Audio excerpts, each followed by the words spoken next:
ప్రార్థించడానికి వందనాలు. ప్రార్థన చేయరా? ఓకే, సరే. పాస్టర్ గారు వచ్చి నేటి దిన సందేశాన్ని అందించడానికి కూర్చున్నారు. సామెతల 7వ అధ్యాయంలో మనం చూసుకున్నాం. చిన్న పల్లె పాడుకుందాం. సిలువను మోసుకొని సువార్తను చెప్పటి యేసుని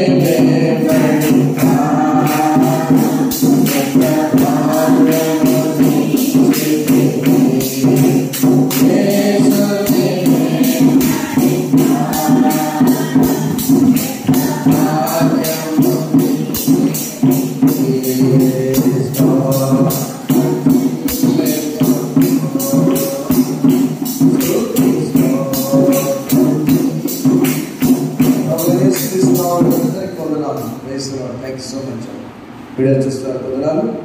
ఇది జూలై మాసం మొదటి సందేశం. వాటిలో సువార్త మాసం ఉంది కాబట్టి సువార్త మాసంలో పలికే ప్రతి మాట అది ఇతరులకు తెలియపరచడానికి మీరు ప్రయత్నించండి. ఓకేనా? గాస్పెల్ ప్రే చేసింది వందనాలు. సువార్త మాసంలో ఇతరులకు మనం ప్రకటించాలి. అమ్మగారికి సభను అర్పిస్తున్నాం.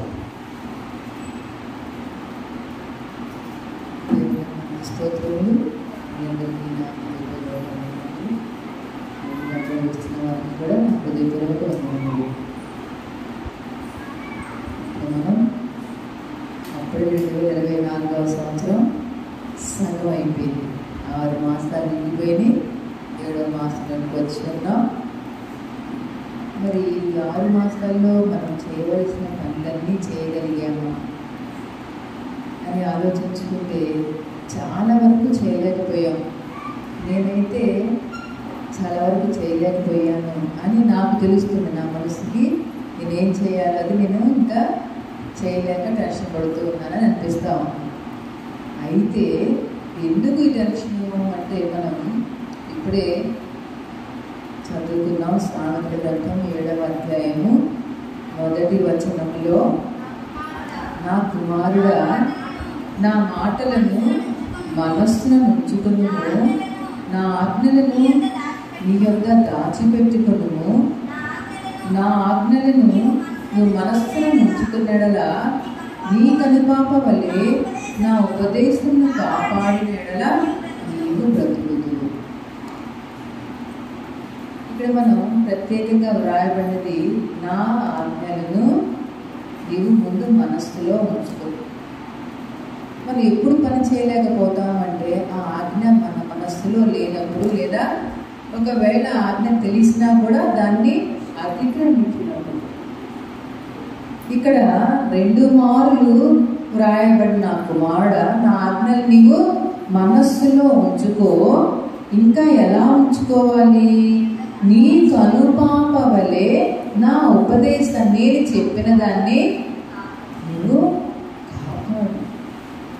కనుపాప లోపల ఐరిష్ కదా, దాని ఇది ఐ లాషెస్, ఇవేమో ఐరిష్.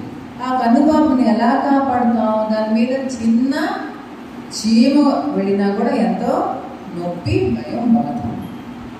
అందుకని ఏమి లేక చాలా జాగ్రత్తగా, అన్నిటికంటే మించింది నయనం ప్రధానం కాబట్టి కన్ను చాలా ముఖ్యమైనది కాబట్టి కంటిని చాలా జాగ్రత్తగా కాపాడుకుంటాం. అలా కాపాడుకుంటే నీవు బ్రతుకుతావు. ఆజ్ఞలను నీవు కాపాడుకుంటే, ఆజ్ఞలను నీవు మీ మనస్సులో ఉంచుకున్నట్లయితే మీరు బ్రతుకుతారు. అంటే బ్రతకాలి అంటే ఆజ్ఞలను తప్పకుండా పాటించాలి. మరి మన యాజకుల వారు ప్రతి వారం ఆజ్ఞలు చెబుతూ ఉన్నారని చెప్పారు. ఈరోజు మనం ఏ ఆజ్ఞలకు వచ్చి ఉన్నాం? 7వ ఆజ్ఞ. ఒక్కసారి జ్ఞాపకం చేసుకుందాం. మనందరికీ వచ్చిన ఆజ్ఞలు ఒక 2 నిమిషాలు అయిపోతాయి కాబట్టి, మొట్టమొదటిది నీ దేవుడిని యెహోవాను నేను తప్ప వేరొక దేవుడు నీకుండకూడదు. 2వది నీ దేవుడైన యెహోవా నామమును వ్యర్థముగా ఉచ్చరింపకూడదు. 3వ ఆజ్ఞ విశ్రాంతి దినమును పరిశుద్ధముగా ఆచరించుటకు జ్ఞాపకం ఉంచుకొనుము.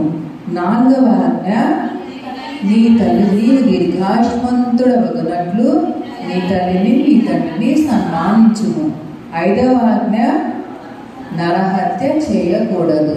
6వ ఆజ్ఞ వ్యభిచరింపకూడదు. 7వ ఆజ్ఞ దొంగిలకూడదు. 8వ ఆజ్ఞ నీ పొరుగు వాని మీద అబద్ధ సాక్ష్యము పలకకూడదు. 9వ ఆజ్ఞ నీ పొరుగు వాని దేనిని ఆశించకూడదు. 10వ ఆజ్ఞ దాని ప్రత్యేకంగా 9వ ఆజ్ఞేమో దేన్ని ఆశించొద్దని జనరల్గా చెప్పారు. 10వ ఆజ్ఞకు వచ్చేసరికి పూర్తిగా చాలా వివరంగా నీ పొరుగువాని దాసుగా నీ దాసులుగా నీ భార్యగా నీ ఎత్తుగా ఏదైనా దేనిని ఆశించకూడదని ఈ 10 ఆజ్ఞలు చెప్పారు. ఈ 10 ఆజ్ఞలు నీవు అనుసరిస్తే, నీవు నీ కనుపాప వలె కాపాడుకుంటే, నీ ఆజ్ఞ నీ హృదయంలో దాచిపెట్టుకుంటే నీవు బ్రతుకుతావు. నీవు బ్రతకాలి అంటే ఈ ఆజ్ఞలు నీవు జాగ్రత్తగా అనుసరించాలి. ఎంత ప్రేమ దేవునికి మన మీద. ఒకవేళ ఈ ఆజ్ఞల్ని మనం పాటించవేమో, పాటించకుండా చనిపోతారేమో నా బిడ్డలు. అందుకని ఒక ఆజ్ఞ కట్టడ ఈ ఆజ్ఞ పెట్టారు అంటే దాన్ని అతిక్రమించకూడదు. అతిక్రమిస్తే ఇంకా అయిపోయినట్టే, చనిపోయినట్టే లెక్క. దీన్ని బట్టి మనం ఆలోచిస్తే, నా ఆజ్ఞని మనస్సులో ఉంచుకో, నా ఉపదేశాన్ని నీవు నీ కనుపాప వలె కాపాడుకుంటే నీవు బ్రతుకుదువు. బ్రతకగోరు వాడు ఎవడైనా ఉన్నాడా? అనేక దినములు మేలు చేయించు బ్రతకగోరు వాడు ఎవడైనా ఉన్నాడా? ఉంటే వాడు నా ఆజ్ఞని జాగ్రత్తగా మనసులో పెట్టుకోవాలి. చూద్దామా 7వ ఆజ్ఞ ఏంటి? నీవు దొంగిలకూడదు.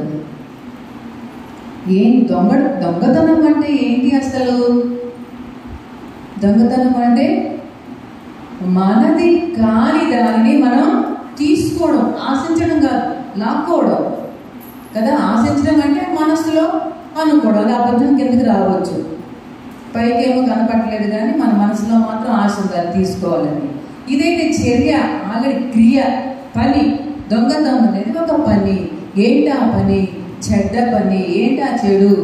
ఇతరులది మనది కాని దానిని మనం ఆశించి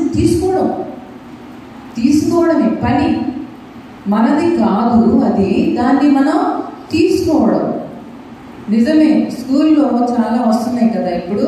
నేను ఒక్కటి తెచ్చుకున్నాను అనుకోండి, అది నాదా కాదు, నా పిల్లలకి ఇవ్వాలి. ఎక్సో చిక్కీసో లేకపోతే ఇంకా ఏమైనా నోట్స్లు, టెక్స్ట్ బుక్స్, ఇవన్నీ బ్యాగ్స్ అడుగుతున్నారు.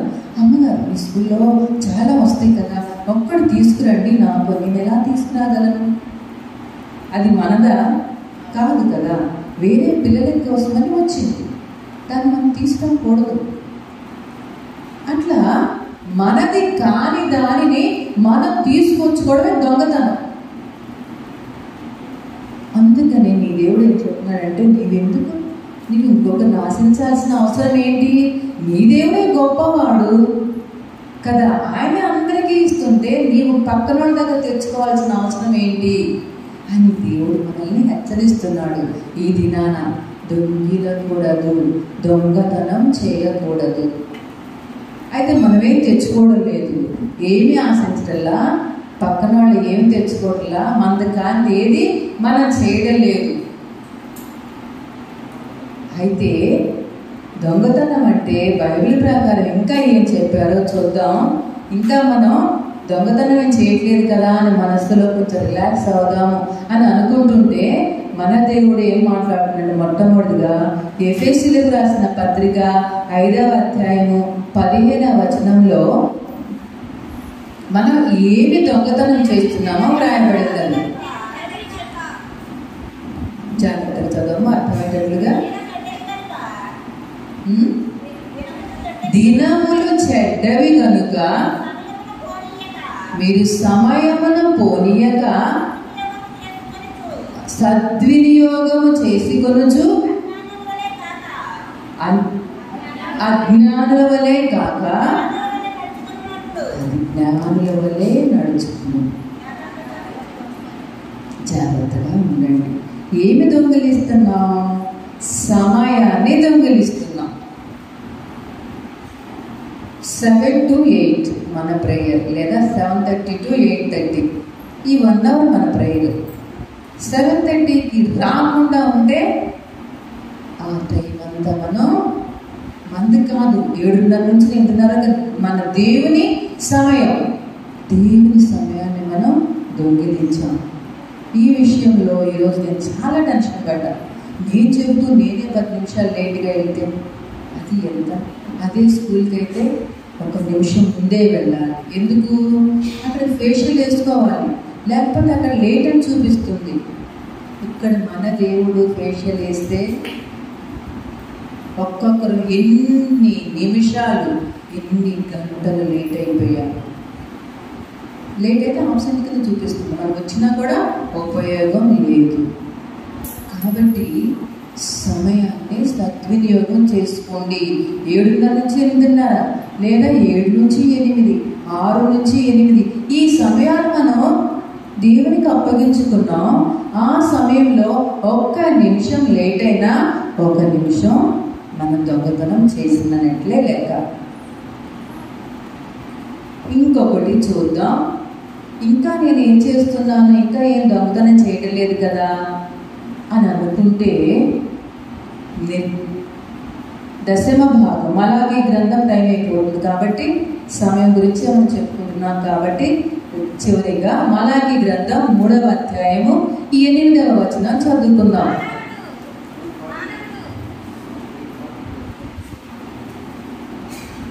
మానవుడు దేవుని యొద్ద దొంగిలునా? అయితే మీరు నా యొద్ద దొంగిలితిరా? దేని విషయంలో? మేము నీ యొద్ద దొంగిలితిమని మీరందరూ 10వ భాగమును ప్రతిష్టాపనములను ఇయ్యక దొంగిలించాము. ఎలా దొంగిలించాము? దేవుని సమయాన్ని దేవుని యొద్ద దొంగిలించేసాము. ఎలా దొంగిలించాము? మీ దశమ భాగాన్ని ఇవ్వకుండా అంతా నేను ఇచ్చాను, దానిలో 1/10వ వంతు మీరు ఇవ్వకుండా నాది నాది నాది అని అంటున్నారు. అది దొంగతనం కాదా? అది నీదా? ఆ 10వ వంతు నీదా? నీది కాదు, అది నాది. నేను నీకు 100 రూపాయలు ఇచ్చి 10 రూపాయలు నాకు ఇవ్వాల్సిందే అని నేను ఒక కట్టడి పెట్టేశాను. అలా కాదు, ఆ 10 కూడా నాకు ఇచ్చేసే అని అంటే అది ఎలా? దొంగతనం. నీది కాని వస్తువు నువ్వు తీసుకున్నావంటే అది దొంగతనంతో సమానం.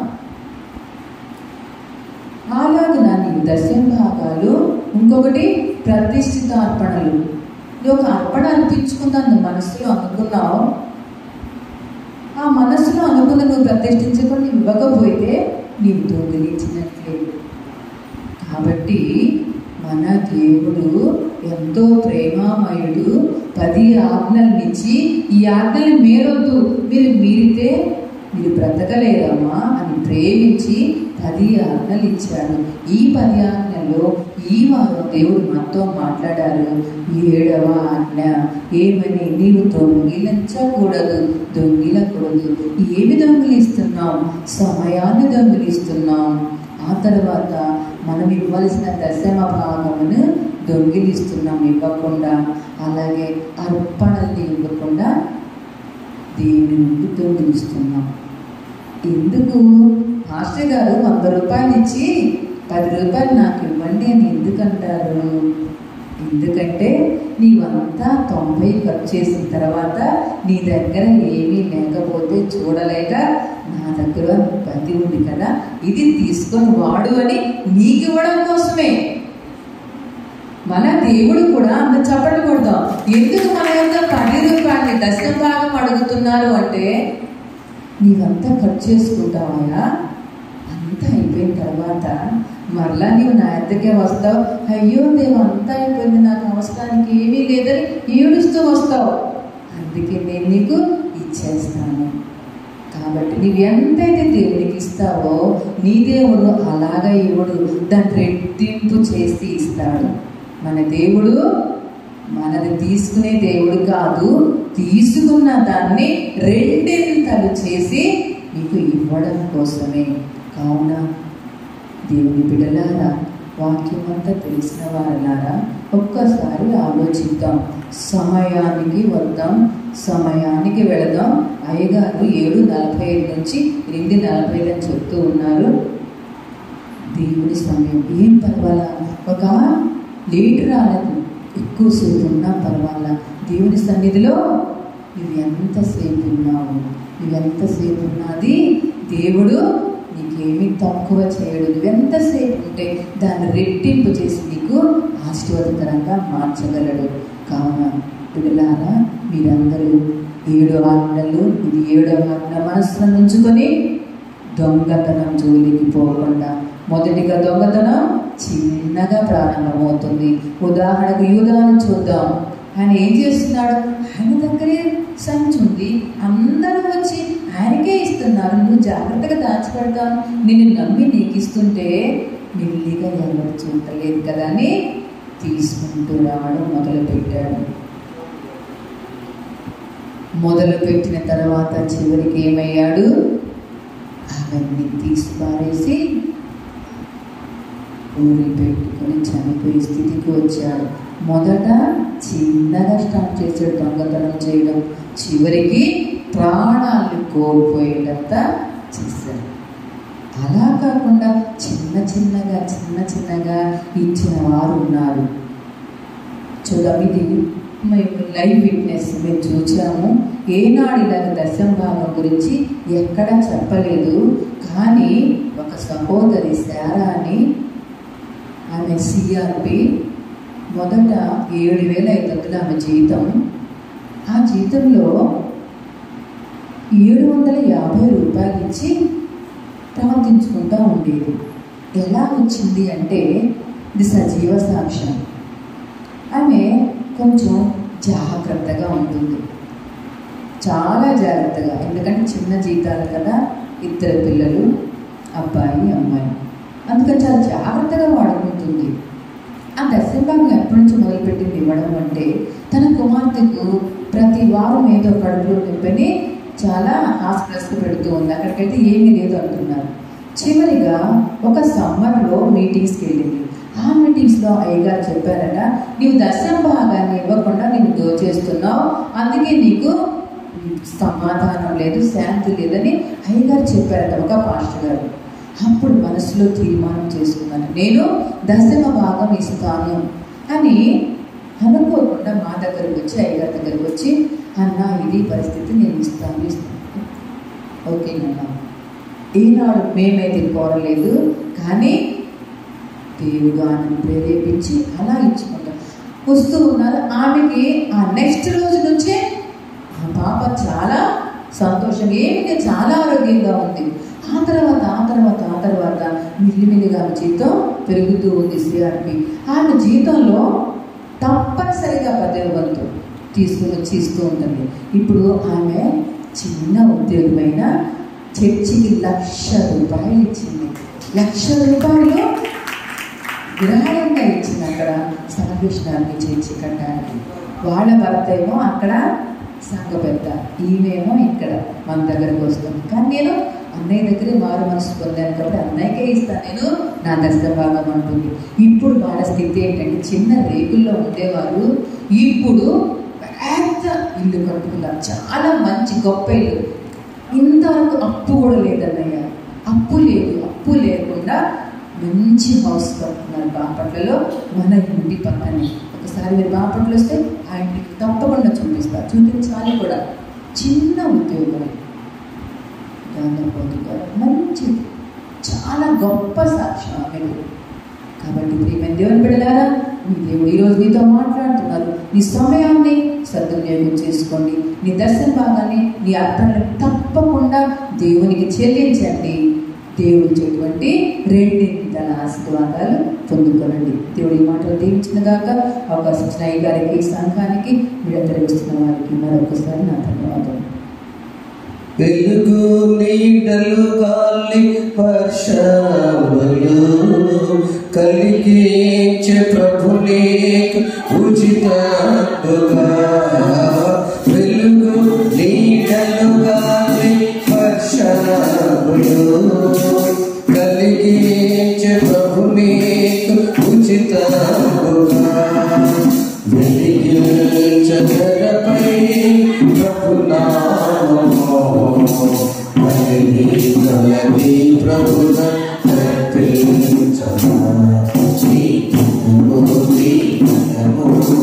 ప్రభు యేసుదే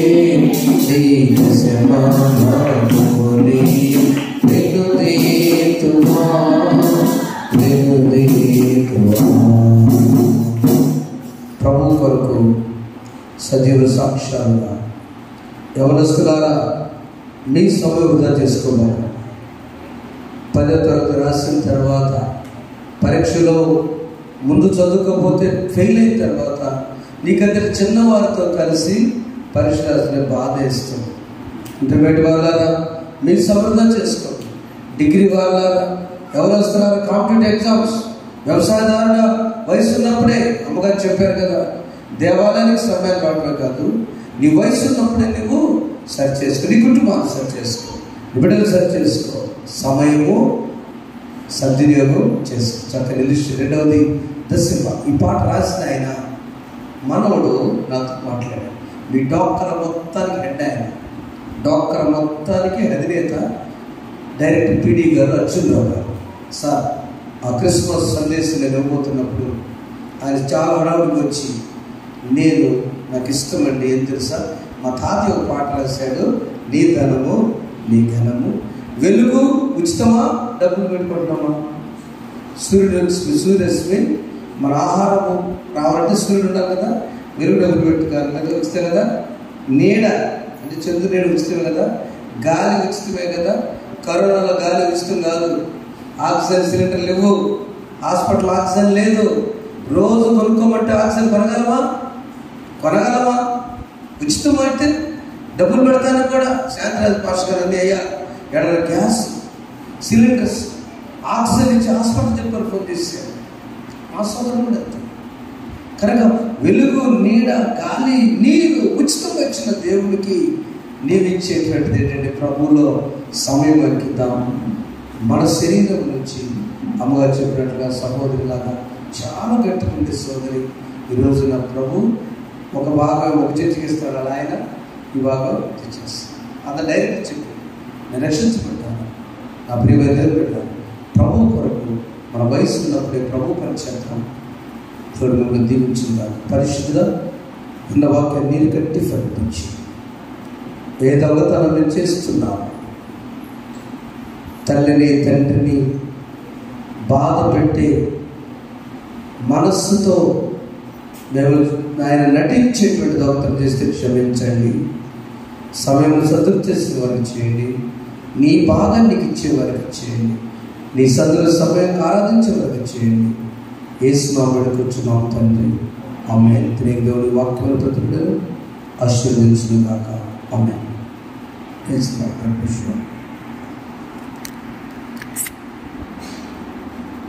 అర్పణలు పెంచుకుందాం.